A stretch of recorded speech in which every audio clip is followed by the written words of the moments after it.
Hey T-Squad, welcome back to Dropping the Tea, where the drama just keeps on brewing.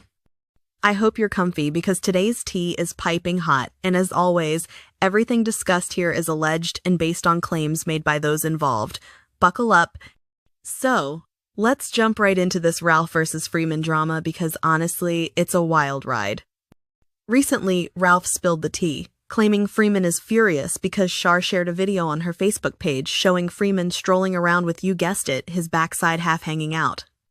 Now, Ralph believes Freeman's reaction is due to him being a complete narcissist who hates losing any kind of control.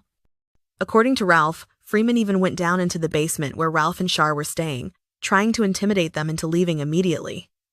Ralph said they stood their ground and refused to budge until Freeman produced an official eviction notice. The tension is real, folks.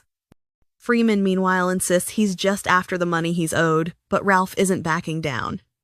Ralph went so far as to post Freeman's parole officer's phone number in their Discord, urging people to report Freeman's alleged inappropriate Facebook behavior. T-Squad, I even saw a video myself, and let's just say Freeman might have had a little something suspicious on his nose, allegedly looking like coke. Yikes! But it doesn't stop there. Ralph claims Freeman is deeply troubled. Ralph alleges that Freeman was neglecting the animals on the farm, forcing Ralph and Shar to step in and care for chickens, pigs, and dogs themselves. Ralph reportedly even bought animal feed out of his own pocket. And listen to this. He says some of the hungry dogs got so desperate they attacked the chickens. Can you imagine? Things escalated when someone even reported the farm for animal neglect, prompting a surprise visit. Ralph claimed he didn't even know about the cows on the property until the inspector showed up. Freeman defended himself by insisting the cows were grass-fed, but Ralph wasn't convinced. It turns out Freeman was supposedly caring for these cows for someone else without Ralph even knowing. Now, let's talk motives. Ralph suspects Freeman had his eyes on Shar right from the start, not even aware Ralph existed initially. Ralph shared that Shar went there first and reached out to the Atlas family for help after some concerning messages with Freeman. Feeling protective, Ralph jumped in his car and headed straight to the farm to support Shar.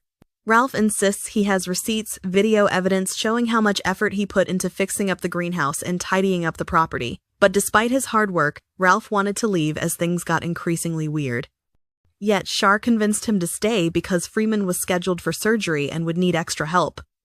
Every time Ralph cooked, he says he prepared meals for everyone, even delivering food upstairs to Freeman. But the vibe got creepier, Ralph says, especially when Freeman appeared unwilling to buy essential supplies for farm maintenance. Fast forward to today, and Ralph is convinced Freeman is now resorting to filing false police reports. He genuinely believes Freeman targeted Shar from the beginning, with malicious intentions. Adding to the intrigue, Shar mentioned she couldn't even locate the girl who previously lived on the farm. Strange, right? According to Ralph, Freeman inherited the farm after caring for the elderly lady who owned it. When she passed away, Freeman got the property, but Ralph feels like something shady went down. They have now left the farm, but Freeman's still out for blood. Well, T-Squad, it sounds like there's more to uncover here. Is Freeman up to something sinister, or is Ralph seeing things that aren't there? Let me know what you think in the comments. That's all for today's tea, but don't forget to like, subscribe, and ring the bell so you don't miss the next spill. Stay curious, stay sassy, and I'll see you in the next one. Keep sipping that tea,